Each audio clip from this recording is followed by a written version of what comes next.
Okay. I just want to begin by setting some ground rules. Please so remember to stay on mute so we can respect our speakers. Feel free to turn your cameras on at any point in time to interact with others. We also highly encourage you to use the chat function to interact with others and to ask questions for our presenters that will be asked once they're done talking. And from there, we can go ahead and get started.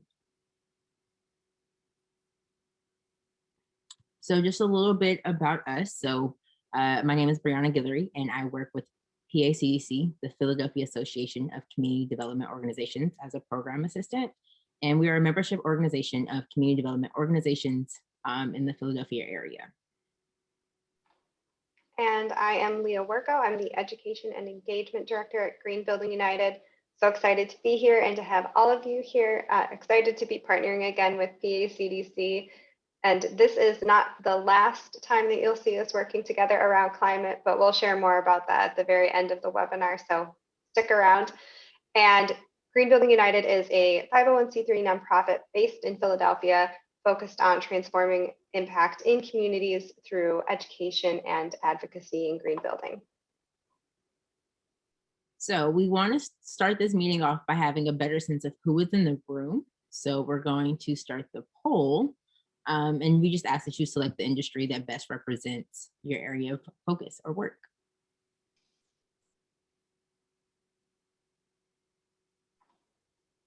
Katie, are you able to see the poll?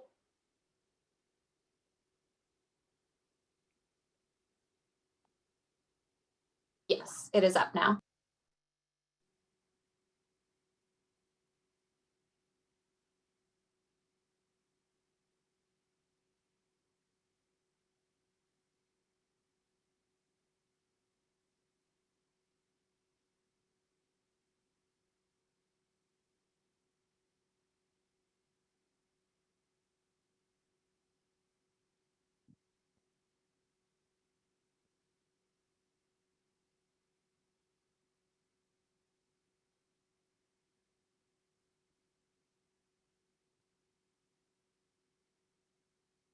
Alrighty, so we're seeing a lot of folks from architecture and design, followed by nonprofits and community development corporations, followed by consulting.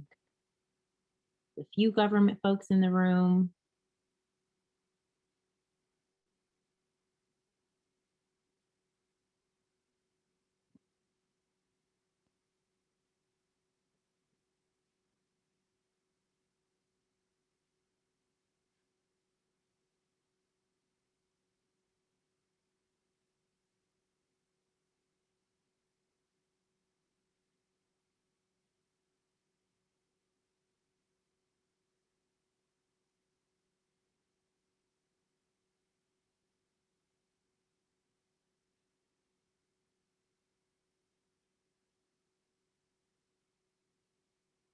Give folks a few more minutes or a few more seconds to vote.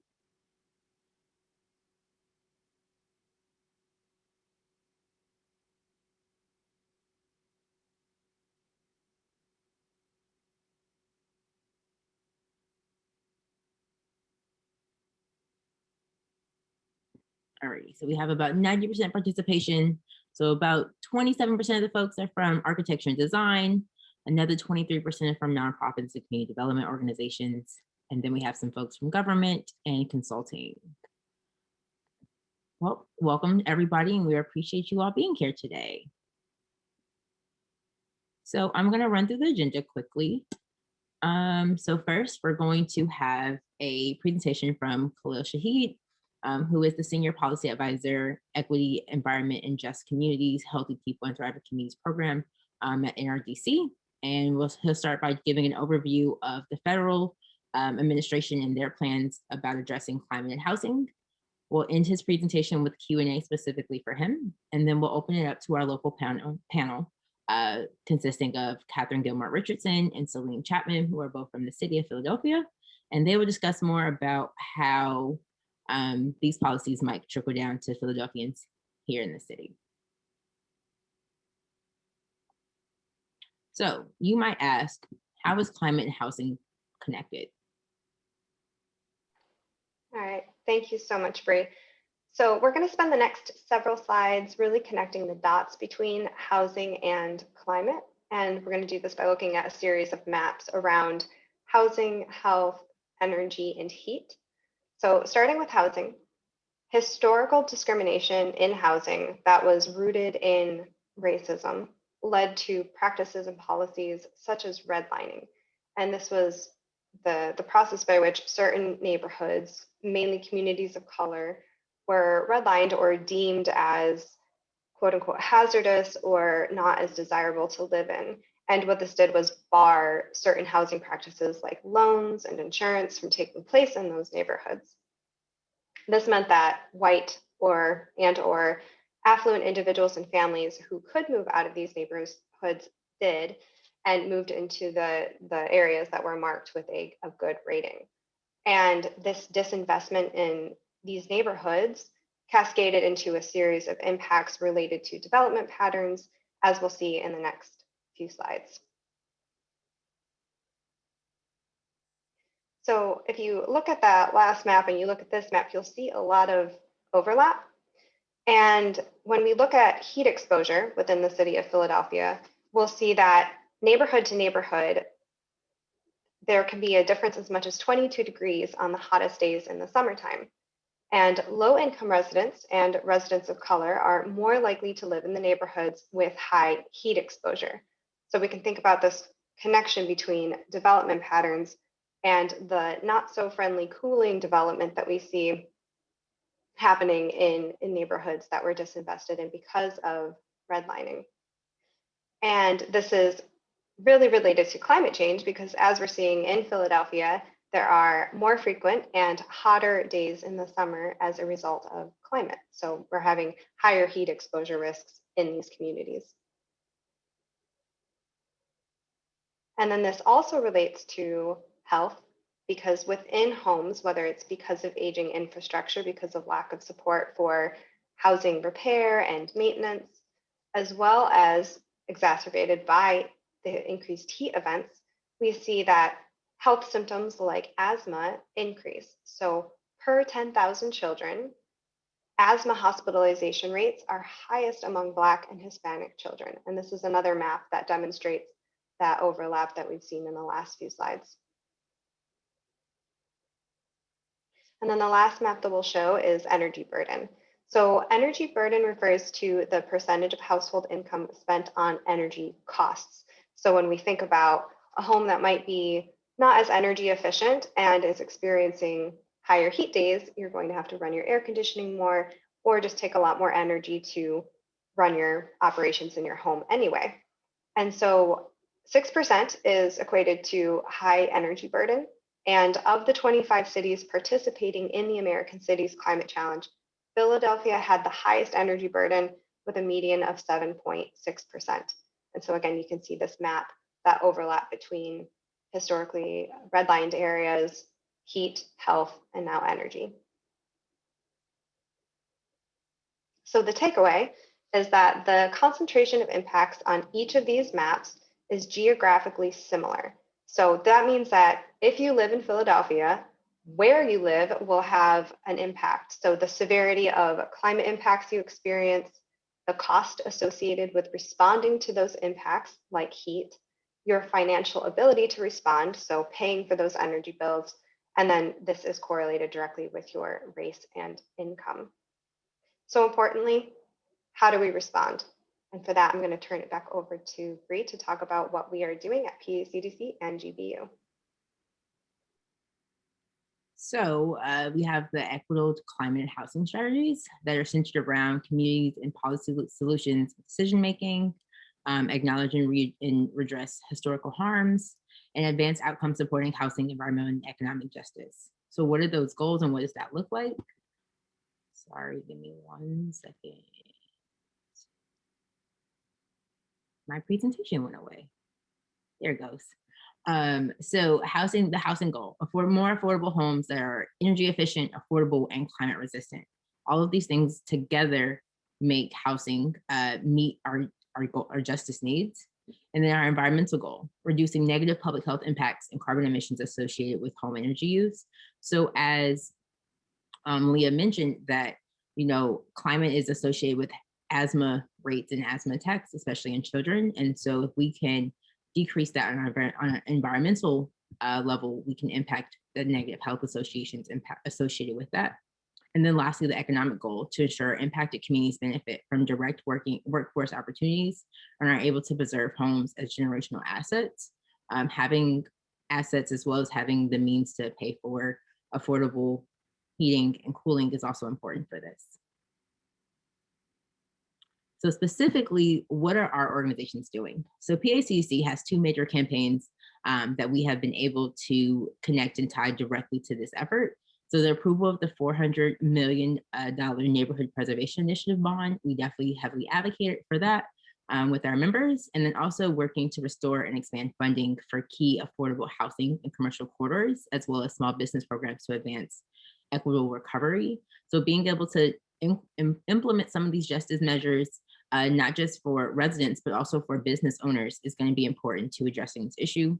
Additionally, PACDC has partnered with the Office of Sustainability to conduct a series of focus groups with neighborhood residents on key energy and home repair issues to inform policymaking and program design for the future. Being able to take real people's experiences and being able to document that to impact policy and programs is going to be very important to how we address this issue.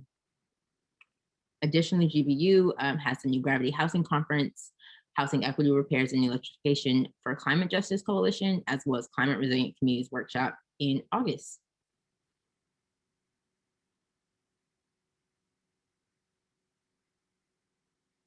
Next slide. So now I'm going to introduce Khalil so he can present. So first I'm going to introduce him by reading his bio.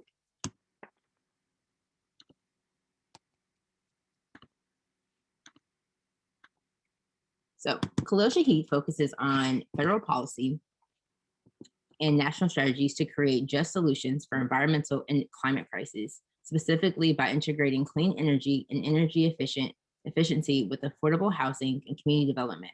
He has more than 20 years of experience in community and economic justice, organizing, planning, and policy advocacy. He has worked on just sustainable development in urban and rural settings domestically and abroad in Mexico, India, and Brazil. Shahid holds a bachelor's degree in history from Tulane University, a master's degree in sustainable international development from Brandeis University, and a PhD, ABD, in energy and environmental policy with a specialization in urban political ecology from the University of Delaware. Away from work, his passions are astronomy and soccer. Shahid is based in NRDC's Washington, DC office. Thank you. Thank you all. I need to update that because I did finish that. How you doing, everyone? As she said, I'm Khalil Shahid. I work in NRDC's DC office, which is primarily our federal policy office. Although we do many other things that are here as well out of this office. But I work with a team that is part of the Healthy People Thriving Communities program, again, primarily on federal policy related to affordable housing, climate change, and energy. Although again, we cover a host of issues. And so I'm going to jump into my slides because I know that we are, on a time schedule, and just to keep us on task. But I'm going to be talking about, just what's happening at the federal level, and what you all, should be looking forward to, and maybe some opportunities, for you to plug in. One second.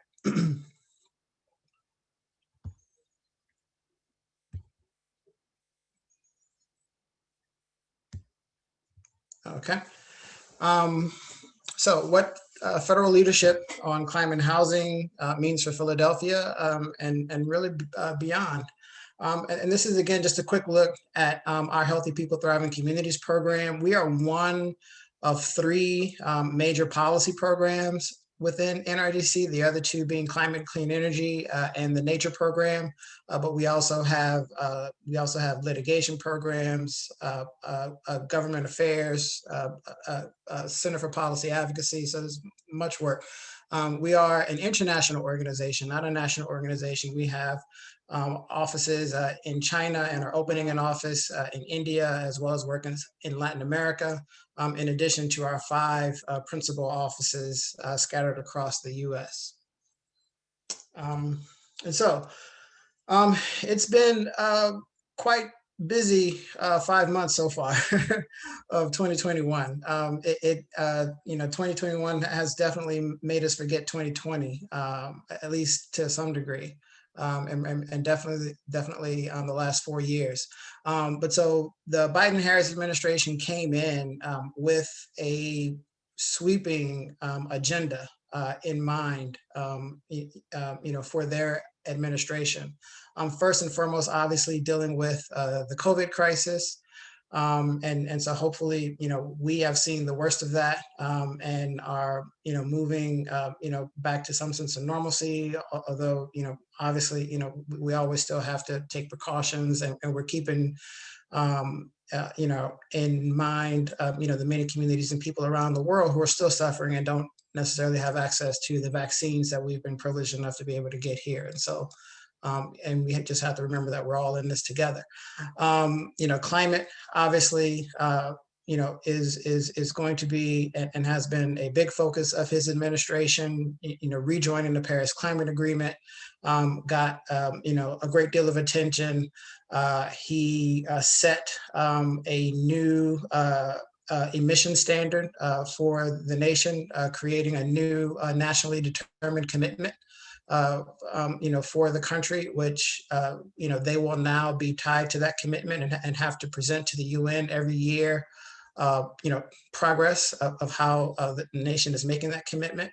Racial equity, we're still continuing, to deal with, the legacies of slavery, segregation, redlining, police murder, and other issues. And so, these issues are going to continue.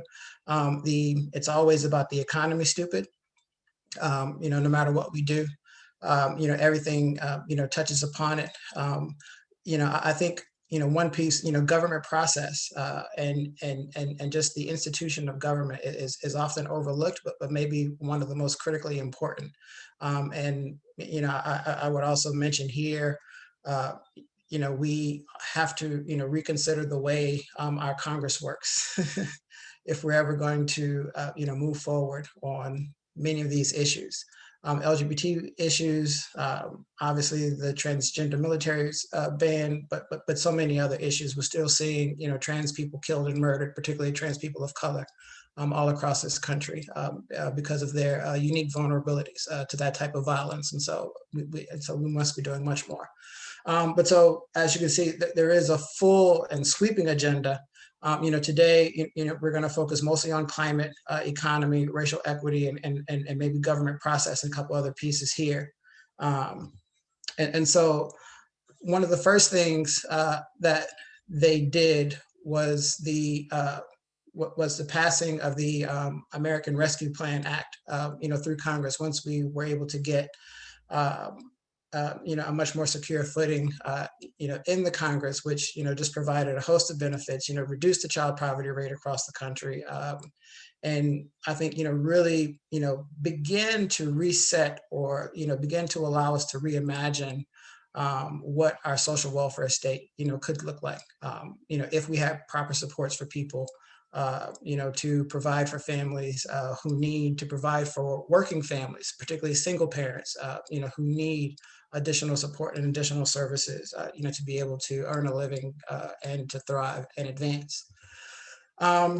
The American Rescue Plan also included, a great deal of housing supports, which we, worked with our allies through our Energy Efficiency for All coalition, as well as through coalitions that we work with, such as the Opportunity Starts at Home coalition, which is a coalition of about 85 to 90 organizations who are not affordable housing organizations, but who support affordable housing advocacy through their work.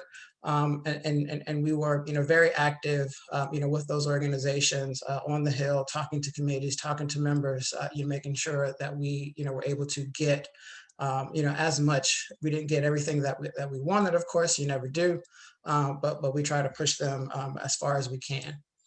And then most recently, President Biden released the American Jobs Plan, which is sometimes called the infrastructure proposal, which is sometimes called the climate plan, which can come under many names, but it's really meant to be all encompassing. And the American Recovery Plan and the American Jobs Plan need to be looked at in tandem, because whereas the American Jobs Plan focuses on the physical infrastructure, recall the American Recovery Plan really dealt with a lot of the social infrastructure and trying to support the social needs that people had to be able to participate in this new American Jobs Plan economy that we're attempting to create. Highlights $2 trillion in federal infrastructure, 620 billion for transportation, 213 billion for housing, which is critically important. But most importantly, 167 billion of that is still as yet unaccounted for, which means we don't know where that money is going to go. There are proposals to, for example, to increase the National Housing Trust Fund, which I think is currently just at about $700 million a year, not very much. Considering what good it could do. And there are proposals to drastically increase the Housing Trust Fund to about $20 billion a year. And I've even seen requests as high as $40 billion a year. And so, we definitely have ideas of what the administration can do with that additional $167 billion. We actually have a program, a proposal that we've pitched, which is now in the Senate Banking Committee, Ledge Council, which is hopefully being drafted into legislation, called GREAT, which is a energy and healthy homes retrofit program, which would be housed at HUD, because we feel like HUD needs to be a much bigger player when it comes to addressing climate change through affordable housing. We can't just rely on the DOE's weatherization assistance program. One, it is sorely underfunded at current levels of funding. And even if we actually increase funding, but at current levels of funding, it would take us over 150 years to weatherize every eligible property under the DOE's weatherization assistance program. So we're asking for an increase in that program's budget, but we're not relying on that program alone, particularly for multifamily housing, which is poorly served by the weatherization program in most markets, not in every market, but in most markets it is. And this new HUD program, which is again an energy and healthy homes retrofit program, would specifically be targeted to the multifamily housing sector. And it would be a 10-year, $70 billion retrofit program. So about $7 billion a year going specifically to retrofit multifamily housing across the country. But while all this is happening through the American Jobs Plan and all this conversation about, what the actual context of this legislation is going to be, where this money is going to be spent, which priorities are going to make it into legislation. The backdrop of all this, very early on, the president released a number of executive orders.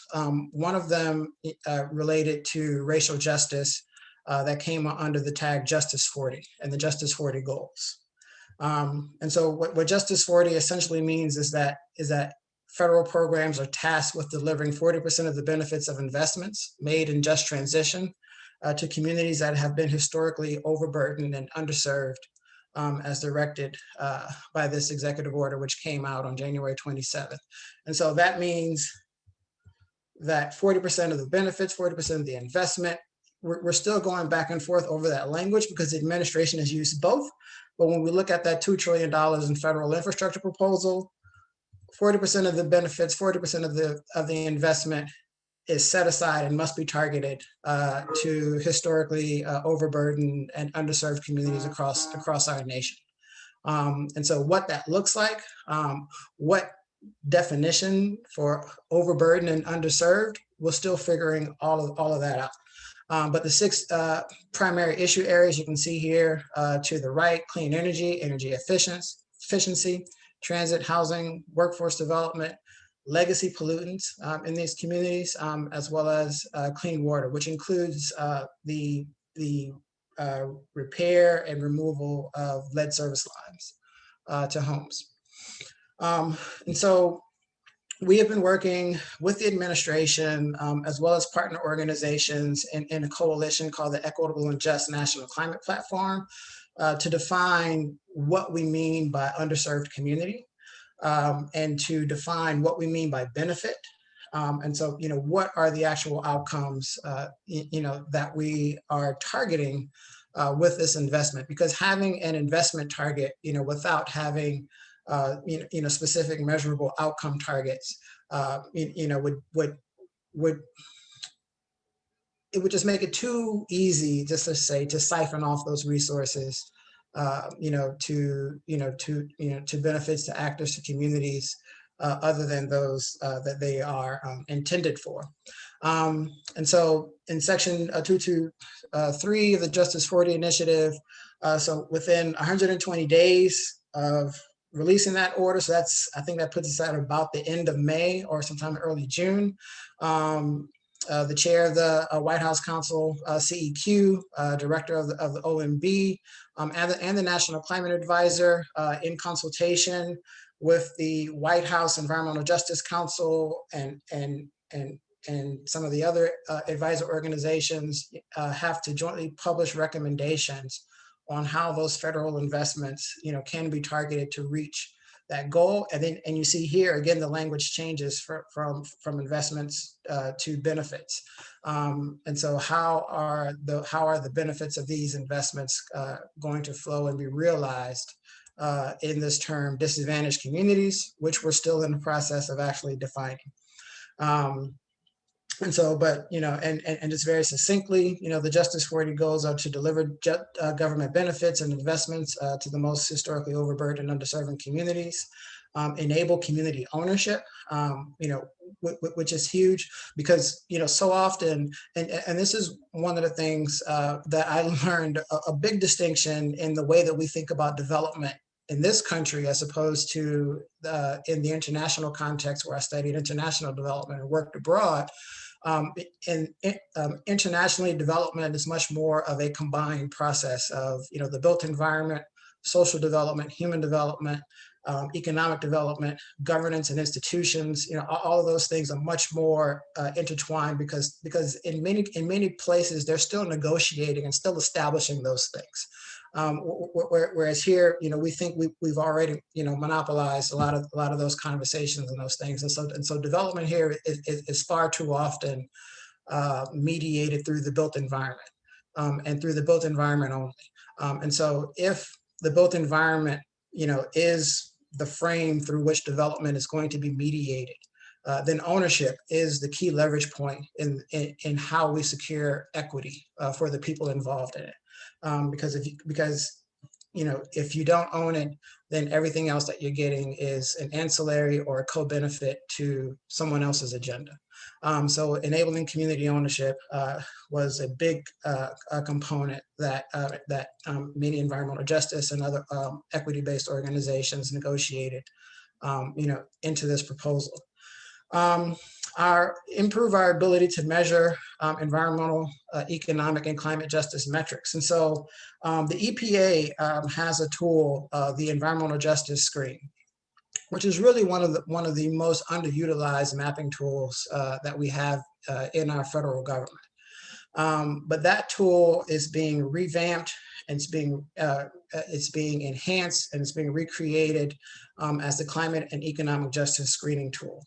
And so, just as we are, working with the administration on defining disadvantaged communities, we're also working with the administration and the digital service to develop this tool to figure out exactly what indicators need to be incorporated and measured, but then also how are we not just using this tool to measure disadvantage, but how are we using this tool to establish metrics, to set targets, to create accountability. So as this money is flowing through and you're targeting areas of disadvantage, how are we creating targets of progress to say, okay, if we're investing resources in these communities, how are we using this tool to actually map out and show, where progress is being made from these investments. And then fourth, building community trust, which is, I think, is another way of saying, reestablishing those links and those relationships of governance, and thinking about how we actually make policy, how we talk about it, but also the implementation aspect of it, and the relationship between our communities and many of these federal agencies that are going to be in charge of distributing these resources. But one thing also that has come out, and I think what is important for organizations like this, where the environmental justice community is in the leadership of negotiating and discussing these questions, they really aren't the expertise, to handle this investment. It's not what they do. They aren't community builders. They aren't the expertise, to really understand, okay, how do we take this investment and how do we make sure that we're maximizing the benefit of these investments for the communities that are being targeted? That's not really their expertise.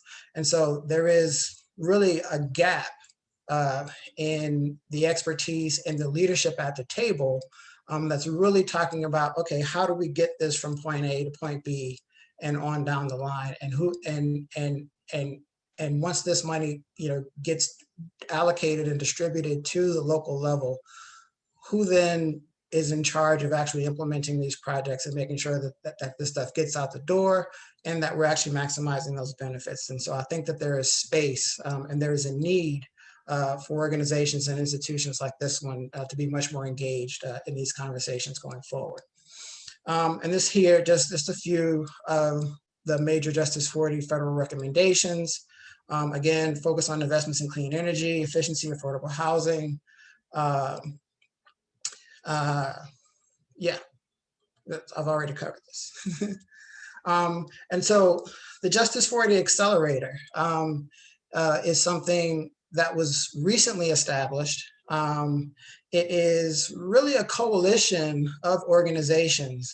Elevate Energy, which is formerly CNT Energy out of Chicago, the Partnership for Southern Equity, and a number of other organizations have really come together to say, okay, how can we create a space that can begin to provide some of the technical assistance and some of the capacity building that many smaller local organizations are going to need to be able to understand how to access and utilize this funding, again, to provide those benefits, to their communities.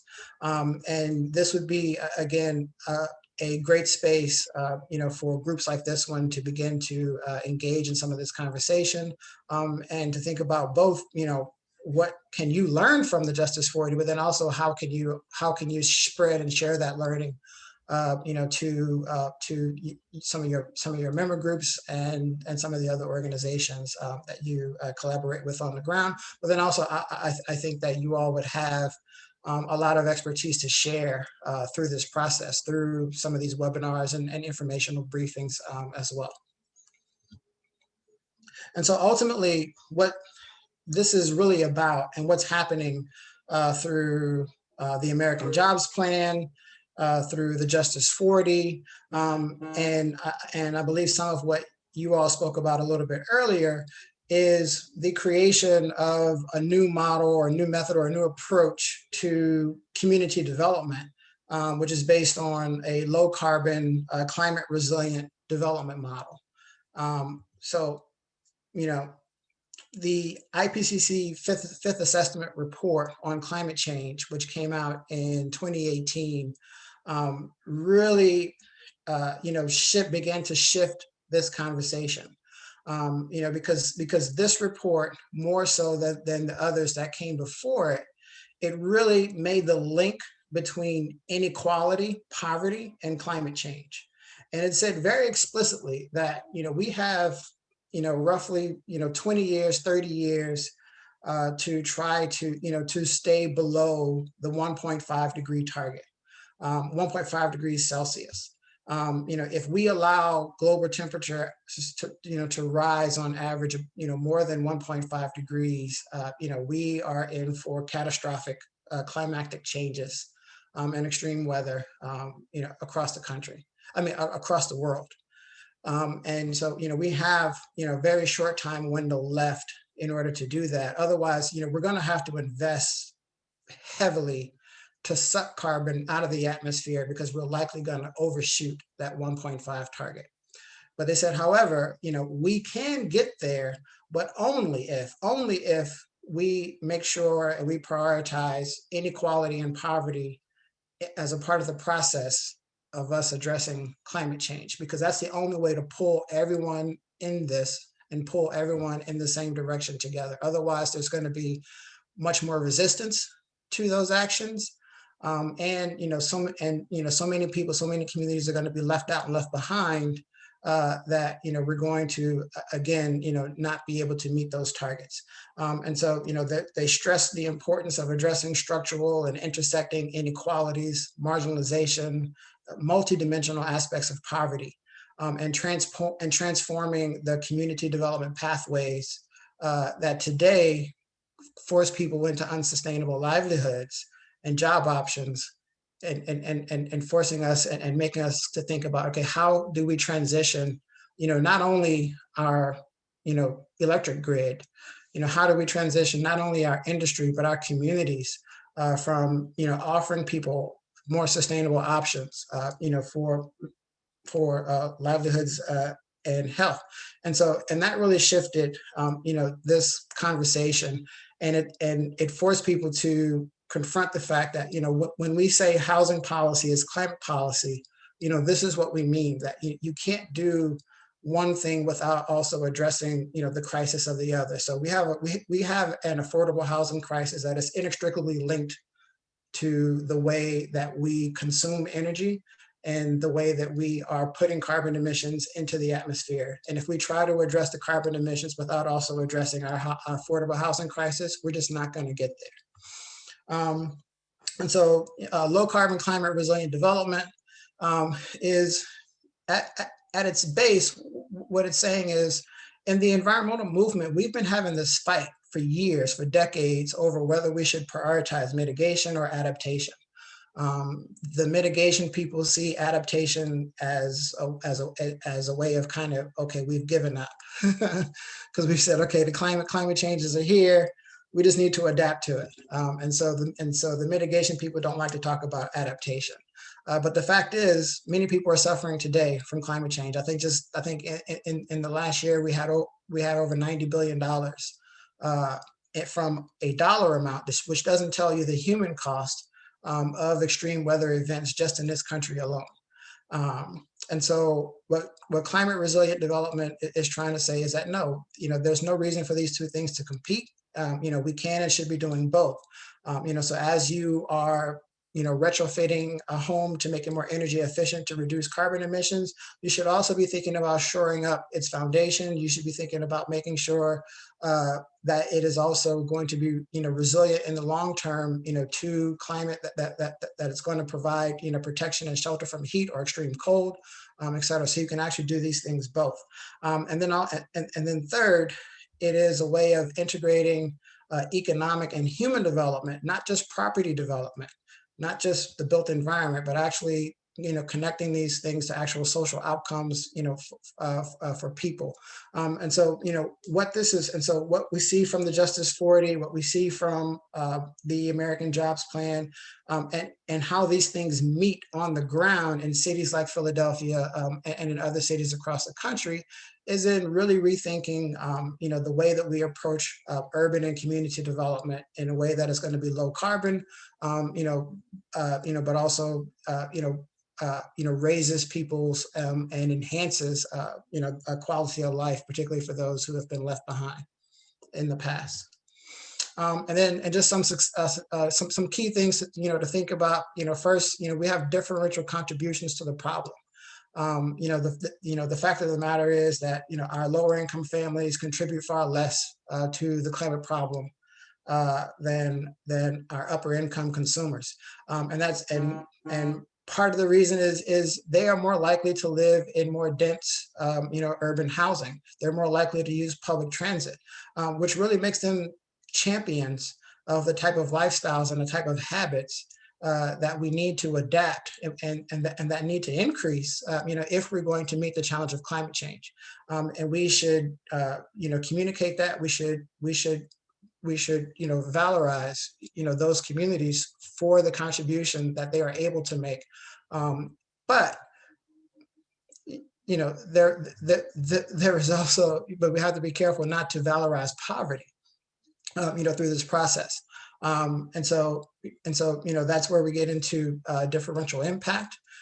So that, because, as the climate changes, but also as we respond to climate change, the way that we invest in infrastructure to respond to climate change can have differential impacts on different communities based on their relationship to property. Whether they own it, whether they have the resources to invest in it. And so, we have to be mindful, we have to, to shape our responses to address those differences. Inequities in the capacity to shape the solutions. We see this every day, particularly at the federal level, where those who have access to policymaking tend to be, those who are the most well-resourced, the best educated. And we also see this obviously happening at the local level. And so, policy responses and the strategies that we create to respond to the challenge of climate change often don't include those voices, because they aren't able to actually get to the table. And most importantly, inequities in the future response capacity. We're talking about over the next 10 years across the world, investing trillions of dollars annually to address climate change around the globe. That is a huge transfer and the potential creation of new wealth.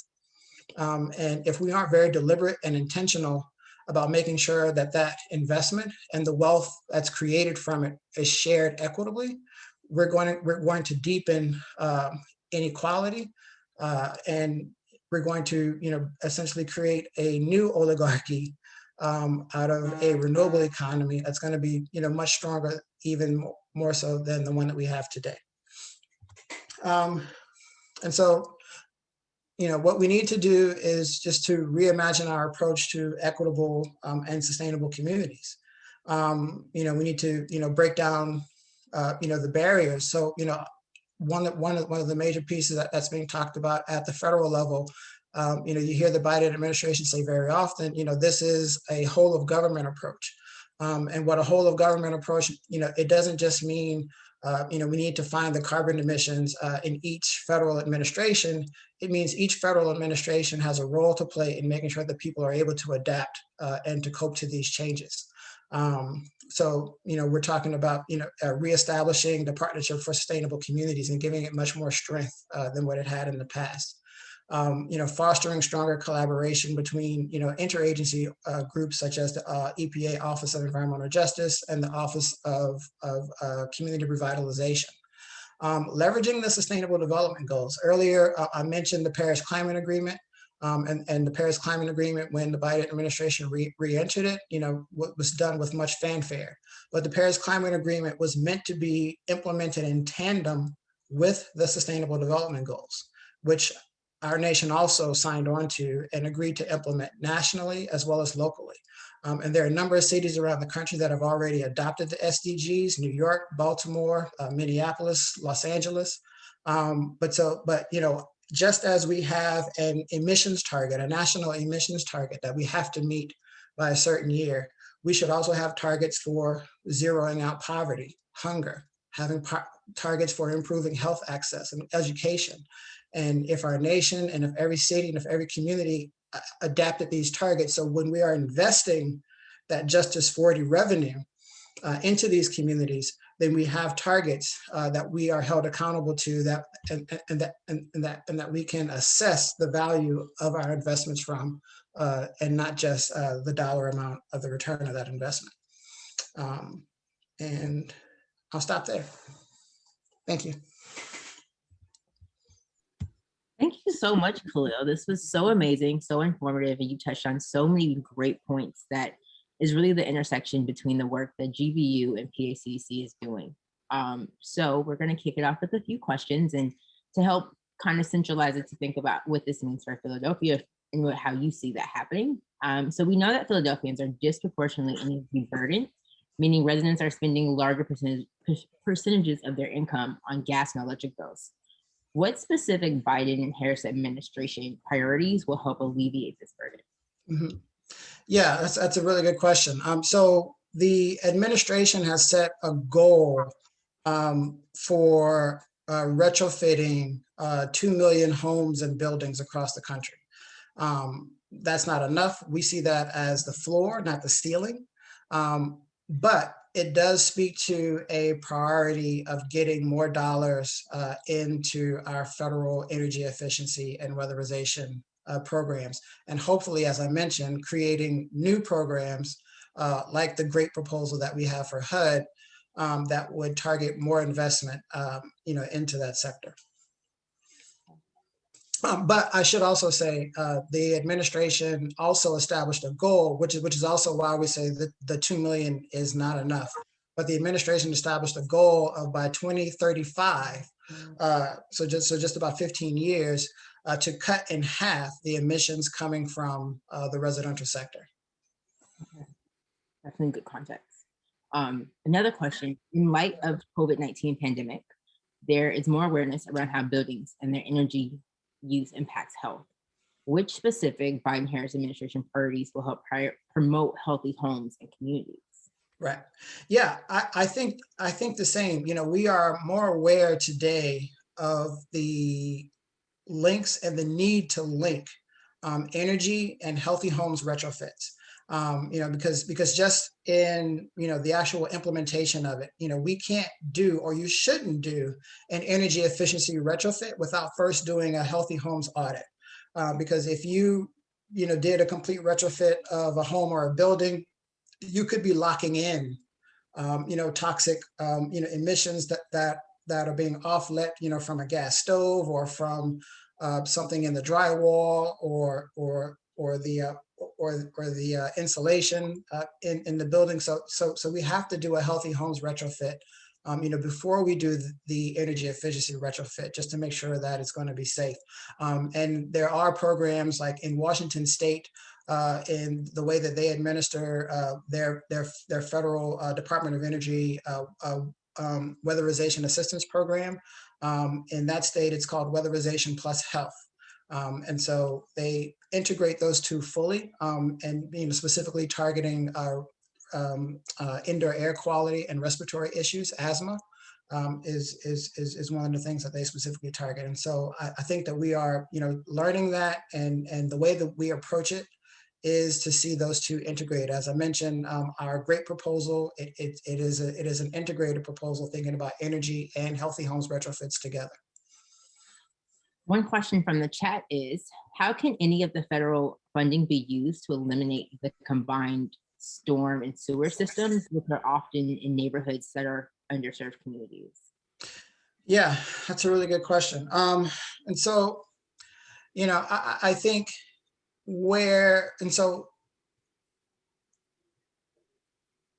I think what you're going to have to see, and people have been starting to use this term braiding, because everyone likes Black people now. So you're starting to see this term, braiding of federal programs. And so what they essentially mean is that, so if we have, say, CDBG funds here that can be deployed to help do certain types of housing and community retrofit, and then maybe there's other EPA funds here that can go into service lead service lines, and do the water infrastructure repair, or et cetera. And so that's really what, again, when the administration says whole of government, a lot of what they mean is really thinking about, okay, how are these different agencies and programs beginning to work together? And one of the key buzzwords is interagency partnership, which is more than just sort of setting up a carve-out initiative amongst all these different agencies, but really thinking about how we are interweaving these programs and these different funding streams together to get holistic benefits. We all really appreciate you explaining what braiding is, because I don't think not too many of us knew what that was. Another question from the chat. Assessing the value is the key to gathering data and using benchmarking specifically in the building sector. To see the efficiency of investments is difficult. How do we incorporate requiring monitoring systems and equipment to be included in healthy home programs? Monitoring systems, so for like energy usage. I believe so. Yeah, yeah. I mean that's really tough. So a lot of times, and I haven't worked on this very much directly, but one of our sister projects, the Cedar Energy Project, did a lot more on local benchmarking ordinances.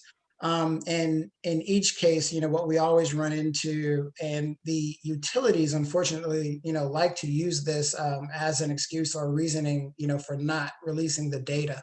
But there are, privacy issues. And there are concerns that, say, for example, if you were scoring, an apartment building based on its energy consumption, and if the building manager, the owner, the landlord, if they, were able to get access to each individual unit's, usage data, and saw someone that was, hurting their building score or rating or whatever have you, they might, want to get rid of that tenant. And so, that's a hypothetical, but again, it's not, it's not, don't have to go too far to imagine it. So those questions always come up. What we have, advocated for was residential energy disclosure ordinances for renters, but also for home buyers as well. And we've explored that as a way to get past what we've seen as the split incentive. So when the building owner doesn't pay the utility and doesn't have any incentive or interest in wanting to spend money to retrofit the building to make it more energy efficient, to reduce energy costs because they don't pay it anyway.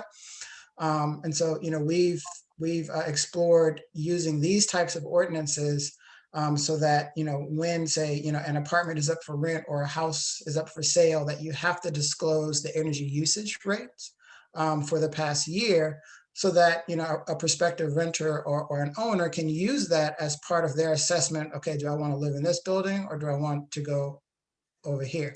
And we have talked to building owners who've said, hey, once we started posting that in our rental notices, we went from having apartments empty to having a wait list, because people do value that, and energy costs are rising, and it is one of the largest household costs, variable household costs that you can actually adjust, with, the proper tools. And energy efficiency is a huge one.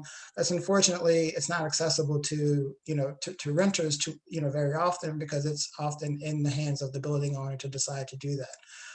But if this can be a tool for them to leverage, then that can provide an incentive for those building owners to want to get their energy consumption rates down. Very good information. I never knew that. As somebody who was looking for houses and renting, this is like good things that I wish I would have known in doing and thinking about this. Yeah. For our final question, how can participants stay engaged on the status of the American Jobs Plan in Congress, and what are your suggestions for how cities can prepare for potential stimulus support? Yeah. So yeah, there are a number of ways. Like the Justice for the Accelerator coalition that I shared, and when we share the slides, I'll have like an extra slide of like resource links, that folks can check out. But coalitions like that, mayors, I know another one of our sister projects, the American Cities Climate Challenge, is helping, mayors across the country to coordinate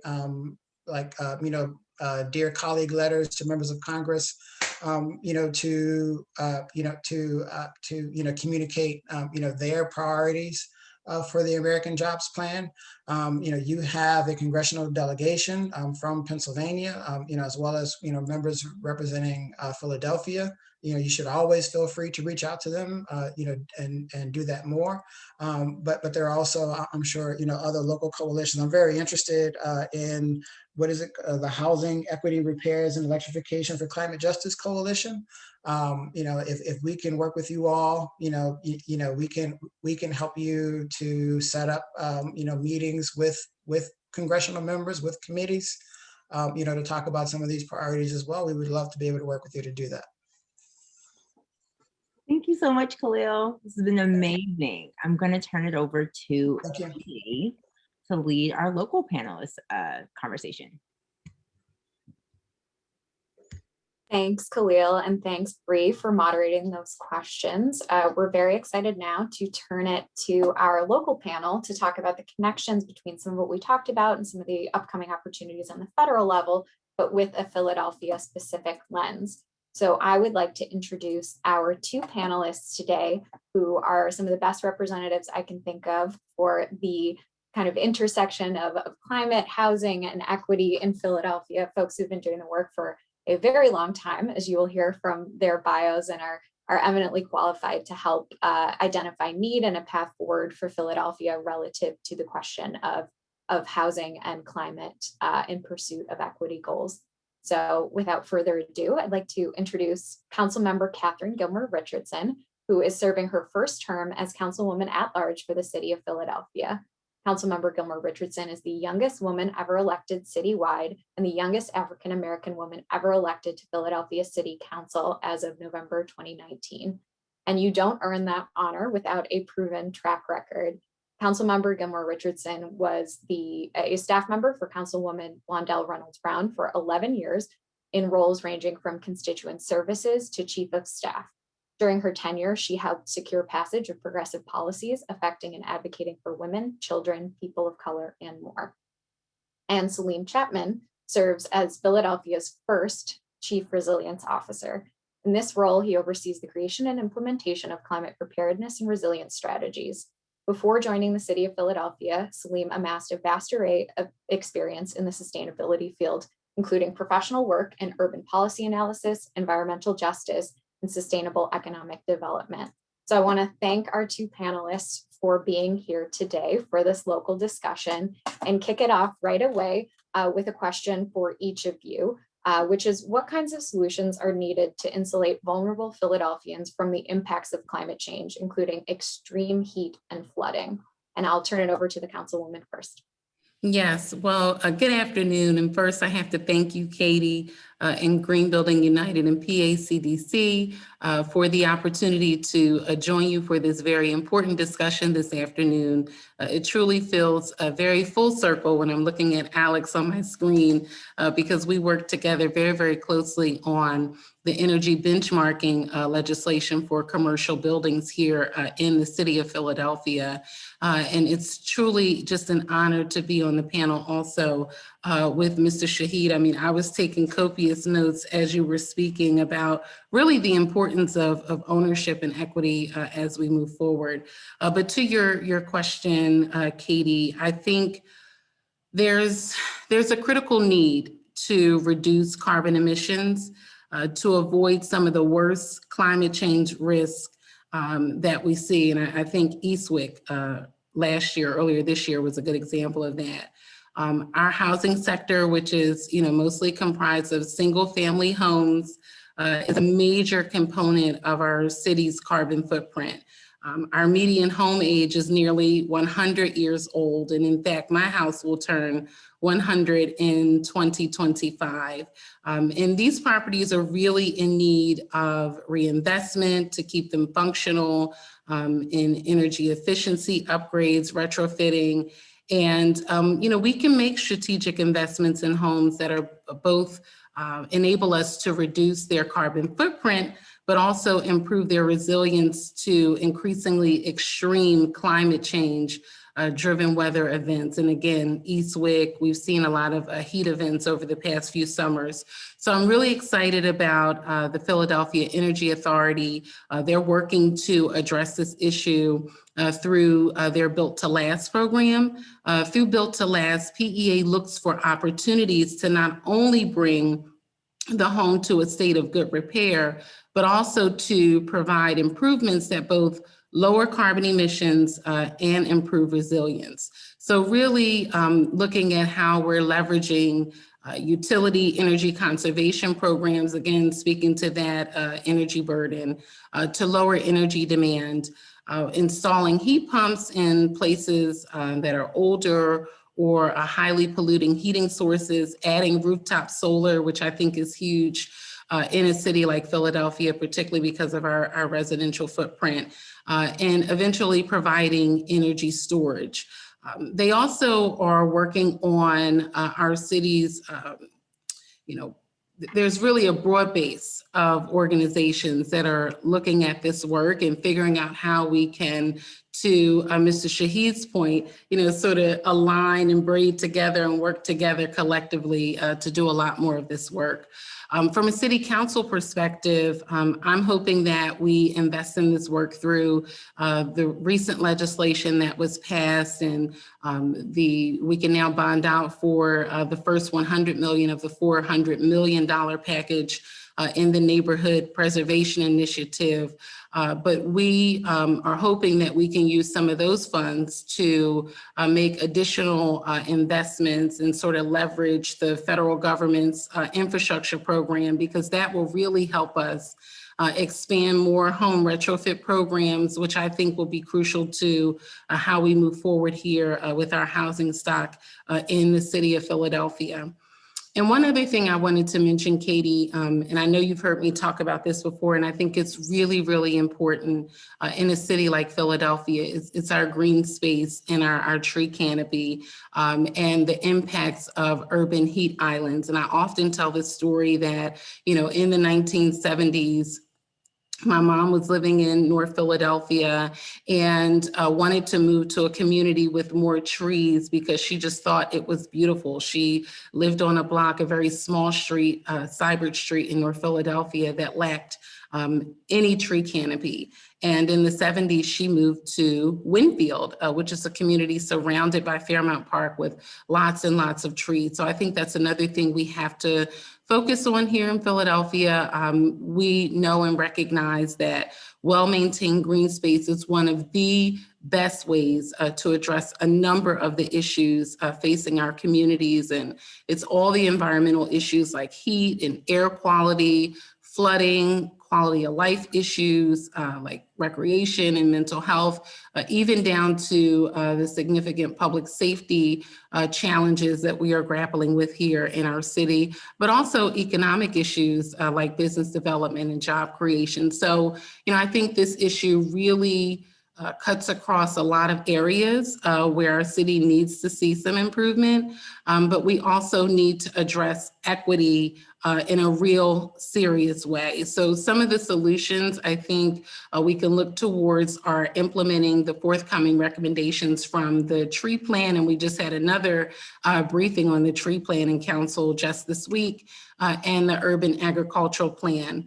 We also need to better understand and invest in new funding streams for the maintenance of green space, and also for our green infrastructure, and better implement policies and design guidance that include green assets or nature-based stormwater management. So really, again, guidance and collaboration from all of our departments, and that's why I'm so excited about Salim being in our Office of Sustainability. The city has really shown a real strong understanding for how climate change is going to impact all of our communities moving forward, and then collaboratively work together to respond as a whole government. And then lastly, because of where we are and we're so busy, through our budget process, it's come out that some departments already have some design guidelines around climate change because we asked recently, but we need all of our departments to really create this type of guidance and have review processes in place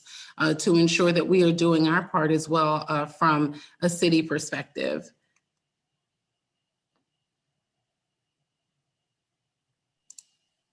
Thanks for that, Councilwoman. That was a very comprehensive overview. You are in the thick of a lot of things in the city, and we're grateful for your leadership in leading the Committee on the Environment. Salim, do you want to jump in with anything else on that topic, on specific solutions needed in the city of Philadelphia?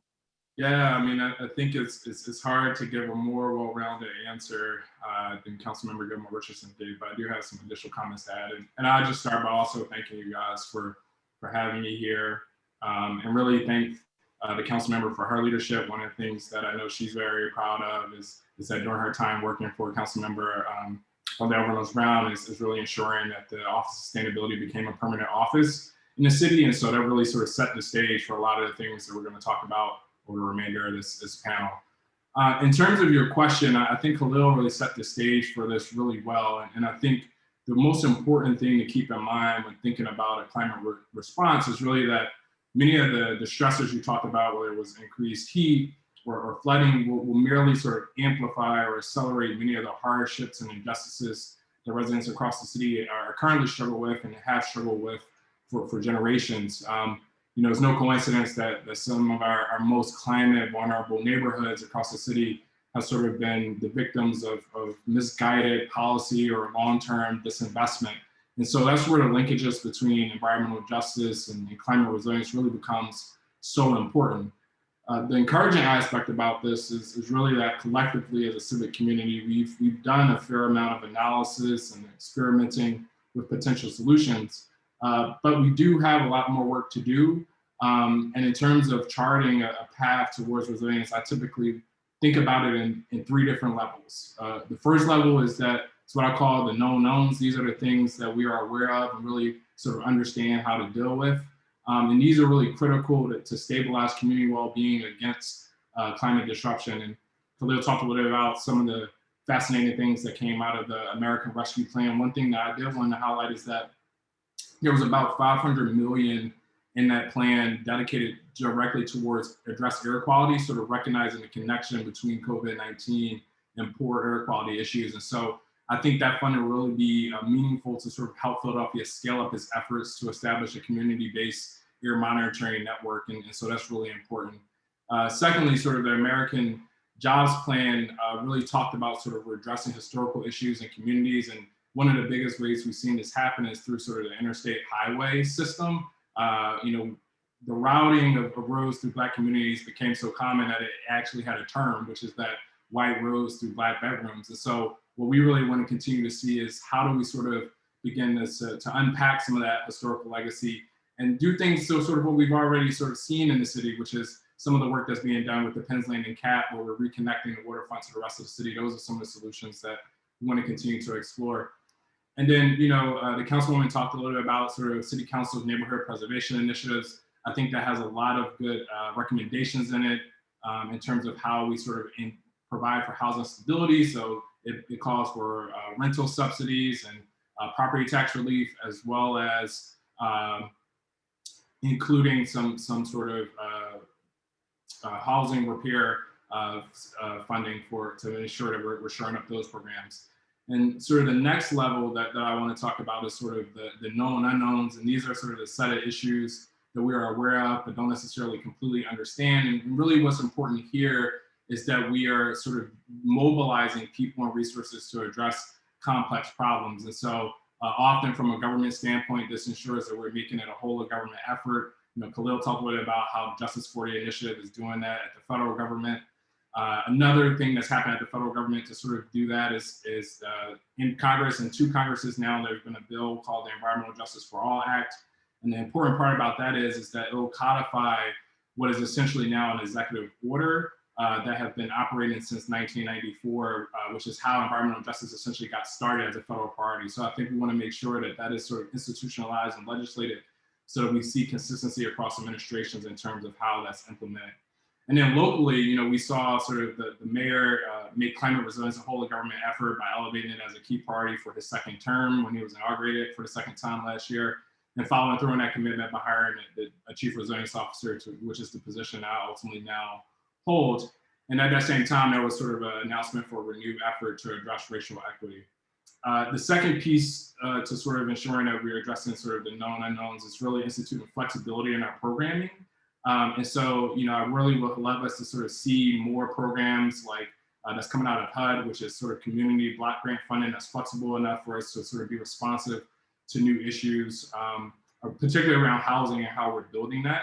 And we've also saw, you know, that a group of senators wrote to the president to call for him to establish a community climate resilience fund at the EPA to really support communities in responding to climate impacts. And again, locally, we're sort of following some of that same model. The city's Office of Community Empowerment and Economic Opportunity recently established a neighborhood equitable recovery fund thinking about how we emerge out of COVID-19.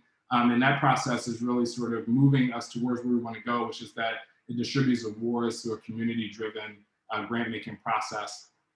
And then we've also really sort to think about how we're making our capital investments. So the Councilman talked a little bit about how we're moving and thinking about resilient design guidelines to make sure that the infrastructure that the city is investing in has sustainability, but also too thinking about how efficient those resources are. And so we've done a lot of work to really think about how green stormwater infrastructure can be a heat mitigation tool in addition to alleviating some of the combined sewer overflow issues that we've historically known that to address. And then the last thing I'll talk about is sort of the last level of solutions, which is really the unknown unknowns, right? And so these are the things that we do not anticipate and we don't really understand and we don't necessarily have a playbook for. And I think the pandemic sort of taught us this really well, that we need to sort of be able to respond to new threats that happen concurrently at the same time, right? So in Philly, we saw we had the pandemic. We also saw we had the third hottest summer on record. We had a tropical storm that devastated Eastwick last summer as well. And so really need to think about sort of how these disruptions really deepen and reproduce some of the everyday inequities that continue to burden communities. And I really think that this really starts with thinking about sort of how do these same sort of oppressive dynamics continue to show up and how do we sort of address that? And I ultimately think that comes from partnerships and novel collaborations to really ensure that we have the right folks at the table to really address these issues, understanding that resilience building is an ongoing practice and not a one-time initiative. And so with that, I really want to thank the leadership of the mayor and city council for ensuring that Philadelphia has its first Environmental Justice Advisory Commission so that we can do just that and really make sure that our efforts to sort of build long-term resilience is really addressing historical inequities that we saw in the city. I think you were worried about giving a comprehensive answer for a second, and then you also knocked it out of the park. So thanks, Salim, for that. That was really helpful. You both gave a really great overview to start with of all of the work that's already going on in Philadelphia, which I think is a really important reminder for folks, is that there's a lot to do, there's a lot of need, but there's a lot of really great progress underway. And with that too, are there any other sort of ongoing efforts that you'd like to highlight that Philadelphia is currently engaged in to address climate impacts? So I can take this, Katie, because I think Salim really set this up very, very well and talked about sort of the administrative side of government and all the wonderful work that's happening from that side of government. I can talk about what we've been doing in City Council, particularly as the chair of City Council's Committee on the Environment, but also former clerk of the committee as well. So last April on Earth Day, we had an event for a number of organizations to come together and just really be an introductory meeting with the new Committee on Environment for this term. And at the conclusion of the meeting, it was decided that we would put together a civilian environmental advisory committee, which as of today has over 60 organizations participating on a monthly basis and meeting to discuss, and we broke them down into 7 different topic areas. So we have air quality, energy, green space, green economy, transportation, waste, and water. And the point of the committee is to hear directly about the challenges facing communities and to work together to co-create policy solutions that really center environmental justice. And that's one thing that's already in my budget memo for this year is requesting funding for environmental justice work in the Office of Sustainability. So a few of the things that we've done over the last year with the support of all of the organizations that participate in the committees is last October, we held a huge hearing in the Committee on the Environment to really look at and examine our waste and litter issues. And, we had heard about the changes in waste patterns, particularly because of COVID-19. And I remember even going out with our sanitation workers to see it firsthand. But we were able to discuss the city's challenges, really managing waste. But also we talked about solutions, specifically around composting, and this is important, our circular economy strategies. So we heard about how the city has established its first composting site, and how hopefully with the right DEP permit, we'll be moving closer to a municipal composting program. We also heard from a number of experts in the circular economy, and we've continued those conversations with our local experts around how we can develop a circular economy strategy that's specific to the city of Philadelphia. And in December, I introduced a resolution calling on the city to work toward a green recovery from COVID-19. And so my colleagues unanimously supported the resolution. And since then, I've met with the budget office multiple times to discuss how they plan to advocate for federal funding. I've also been asking questions about climate and environmental justice, and that's to every single city department during our budget hearings this month. And, it's really helping us to go deeper into how they are thinking about this work and prioritizing this work, and to get them to really realize and understand that this work is also a part of their responsibility, which was not always the case. And I was, very, very intentional with some of my questions to say that this is not just up to the Office of Sustainability, that we all have to recognize in every single department in city government that we all have a role to play around environmental and climate justice. And again, in January of this year, I introduced a resolution calling on the pension board to set ESG criteria for all of their investments, and request a climate risk disclosure information where relevant. So the resolution was developed in partnership with the pension board staff, and we worked extensively with all the members of the board to address the financial risk of climate change, which is huge. So on Earth Day, I'm very happy that after months of work, the pension board adopted this language into their investment policy statement, which will guide, and it does guide all of their investment work. And then recently, I co-introduced a resolution with my colleague, Councilmember Heenan, to hold a joint hearing on building decarbonization. And the joint hearing would be in the Committee on the Environment and the Committee on Licenses and Inspections. So we're planning to hold that hearing in the fall. But really the idea is to bring together all of the relevant stakeholders. And I remember Mr. Shahid talking about this a bit in his presentation, but bringing together the building owners and the operators, the developers, labor, material suppliers, our waste management folks, energy suppliers, to really understand what we can do here in Philadelphia to start getting us closer to net zero buildings and create a coalition of folks to collaborate on around this work. So we've really been looking at the work of all of the groups that comprise of every one of our committees of the 7 different subgroups, to take some of their ideas and figure out how we can turn them into actionable policies. And I had already talked about the hearing around building decarbonization, but that's one of the big things that has been a real important part of the conversation amongst the groups. And then lastly, again, I have to go back to this because it's budget time, funding for our Built to Last program, which is a really important component of all of this work. And then Salim touched on this, and I think we all have talked about this through COVID-19, but air quality is a major environmental justice issue in our city, and communities of color are disproportionately impacted from health issues related to exposure to toxic pollutants. And I can even say in my household, it's my husband and I, we have 3 children. 2 of the 3 children have asthma. My husband has asthma.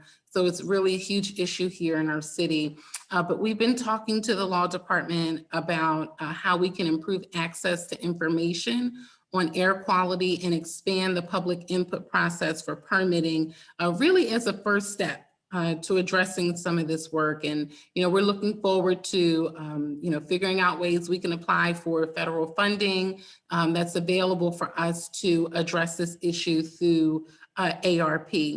And then finally, the waste and litter issues, again, which are major in our communities. We've continued those discussions from the hearing we had in the fall, and we're working towards some real tangible steps around our zero waste goals. And we're also, again, planning to ask for funding for that citywide circular economy study in this year's budget cycle. So that's sort of some of the work that we've done in the Committee on the Environment and working with our civilian advisory committees, all 60+ groups of which you all participate. So I want to say thank you very much, because we are utilizing the information that you bring to us to co-create policy for the Committee on the Environment and ultimately for the good of the city of Philadelphia. Thank you, council member. So for both of you to wrap up this panel, I think, you know, the big question that we always get when we have a conversation about policy with a group of this size is, what can I do to take action? What can I do to help some of the work that's already underway? And I think too, from Khalil's presentation, we heard that there's still a lot of decision making to be made around some of the priorities and where funding goes through the American Jobs Plan. And if that's passed, you know, I think we've highlighted today that there's a lot of need and a lot of opportunity in Philadelphia. So what are the ways that folks on this Zoom webinar right now can get engaged and get involved in Philadelphia to help promote housing and climate solutions?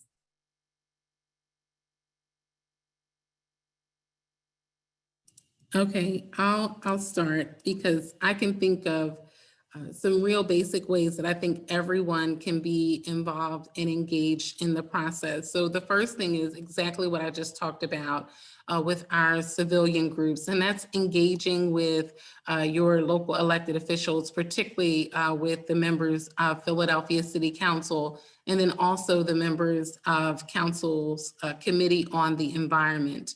So we've been really committed to this work and being involved and engaged with listening to all of our environmental stakeholders. So think about, joining the Environmental Civilian Advisory Committee, or just think about sending us any ideas or solutions that you have to help us create a climate resilient Philadelphia.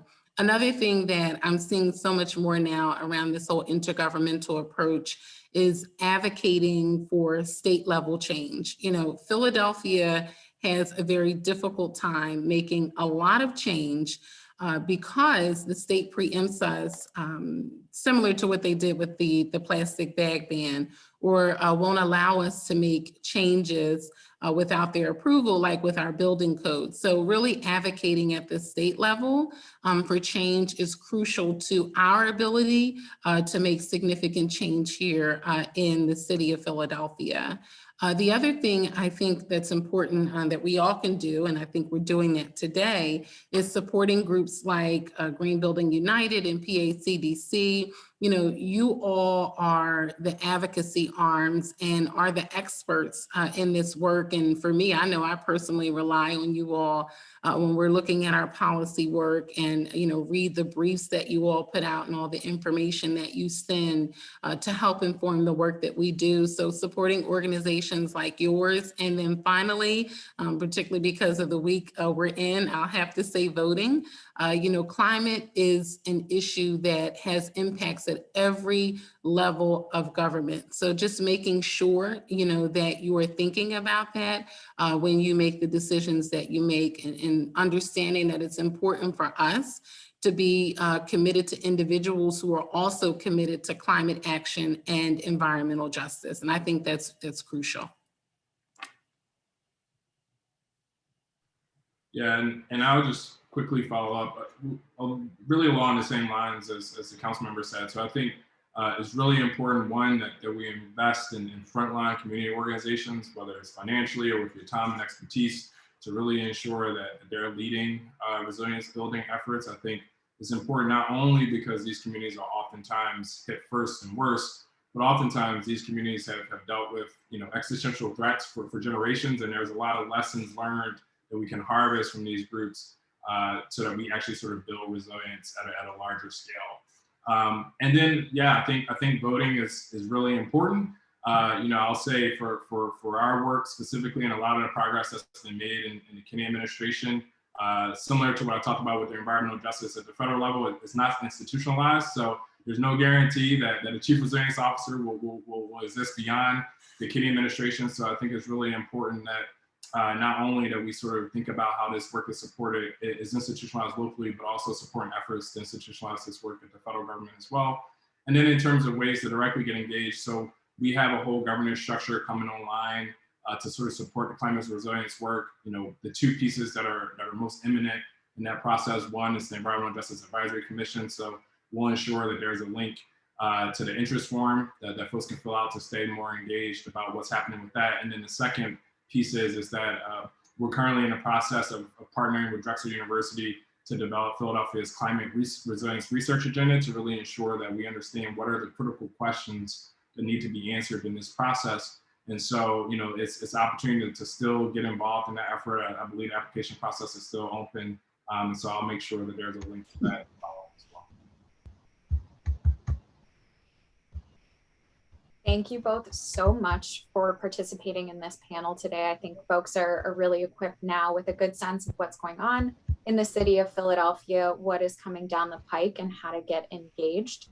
We will, because I know folks will ask about this, we will send the recording, the slides, and some materials that were referenced during this call today out to the entire list of folks. We will follow up also with contact information for both Green Building United and PACDC, so you can stay involved and engaged with our organizations going forward. And we invite you all to continue this conversation specifically with the Community Climate Resilient Workshop that we are going to put on in August jointly. So everyone here is invited to join us for that. We will send out details as we get the date and the topics firmed up. But I just wanted to say thank you again to Councilmember Gilmore Richardson, to Salim, to Khalil for all of the great information you shared today. We really appreciate your time. We appreciate everyone joining on. And there's a lot of work to do. So I'm glad everybody's engaged and informed and ready for next steps. So thanks everyone, and enjoy your weekend. Bye.